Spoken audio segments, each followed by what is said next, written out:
Hello, bachcho, let's read the question first. The question says that there are two parallel coaxial circular coils C1 C2 of equal radius r and same number of turns n carrying equal current I in same direction separated by distance 2r as shown in figure 4.8. Use mu naught ni by r equal to mu naught.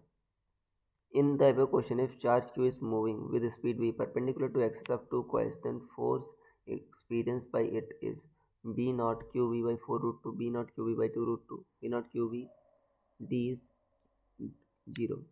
So student सबसे पहले आपको समझना होगा कि की concept क्या use हो रहा है. की concept is force on moving charge, या ठीक है ना, magnetic force on moving charge कहते हैं बच्चों.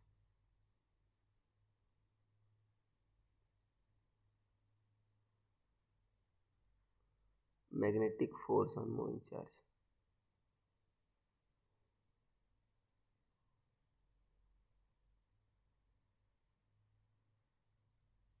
देखो बच्चों, magnetic force on moving charge क्या कहता है कि एफ का जो उसका मैग्नीट्यूड होता है बच्चों, वो होता है Q V B sine theta. ठीक है, थीटा क्या है आपका, वी वेलोसिटी और मैग्नेटिक फील्ड के बीच का एंगल है. तो ये इतना लगता है. अब देखो बच्चों, दो कॉइल्स हैं. अब वो पता है कॉइल की एक्सिस पर जो फील्ड आता है वो आता है mu naught N I R square upon 2 R square plus X square की पावर 3/2. ये आता है बच्चों. ठीक है, अब देखो यहाँ पर आपका कह रहा है सेम डायरेक्शन में बच्चों को करंट कैरी कर रही है. अगर चार्ज बच्चों मूव कर रहा है, ठीक है, विद वेलोसिटी v और परपेंडिकुलर टू कॉइल्स, तो कह रहा है बच्चों आपका जो फोर्स एक्सपीरियंस्ड बाई इट कितना होगा. क्योंकि बच्चों ये कैरी करंट कर रही है सेम डायरेक्शन में, तो इसलिए जो फील्ड होगा दोनों करंट सेम आएगा. और यहाँ पर बच्चों जो चार्ज है, चार्ज यहाँ पर है आपका v वेलोसिटी से मूव कर रहा है, पॉइंट ओ पर है. ठीक है, तो x की वैल्यू क्या हो गया बच्चों, x से डिस्टेंस क्या हो गई आपकी, देखो ये x इक्वल टू आर हो गया.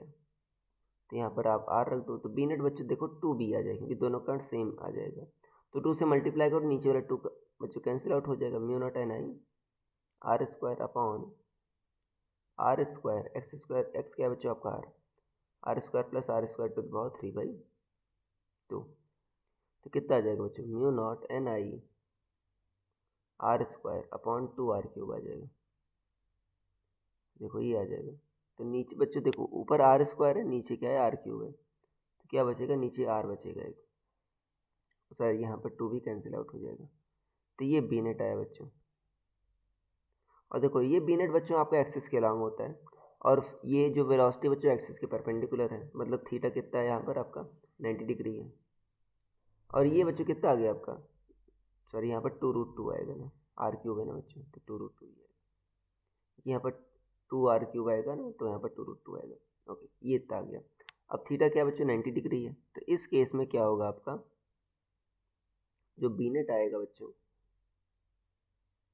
बी नेट आएगा आपका कितना आ गया, बी नेट आ गया. अब फोर्स जो है कितना आएगा, फोर्स जो है आपका क्यू वी बी साइन 90. क्या होगा आपका, Q V B sine 90. Sine 90 बच्चों आपका 1 हो गया, तो क्यू वी बी आ गया. तो देखो इसको बच्चों क्या लिख सकते हो आप, बी नेट को बी नॉट बाई 2√2 लिख सकते हो. बी नेट कितना हो गया आपका, बी नेट जो लिख सकते हो म्यू, देखो बच्चों बी नेट कितना था, mu naught N I by 2√2r था. अब mu naught N I by R बच्चों बी नॉट है, तो ये बी नॉट बाई 2√2 आ गया. ठीक है, तो जो फोर्स होगा वो क्यू वी बी साइन 90 था, तो क्यू वी बी आ गया. Q into V into B क्या है बच्चों, बी नॉट बाई 2√2. तो ये फोर्स आ गया. तो ये आपका आंसर हो गया. देखो यहाँ पर क्या आ रहा है, अगर चेक करें तो B naught Q B by 2√2. तो आपका ऑप्शन नंबर बी मैच कर रहा है. So I hope you understood it well. Best of luck.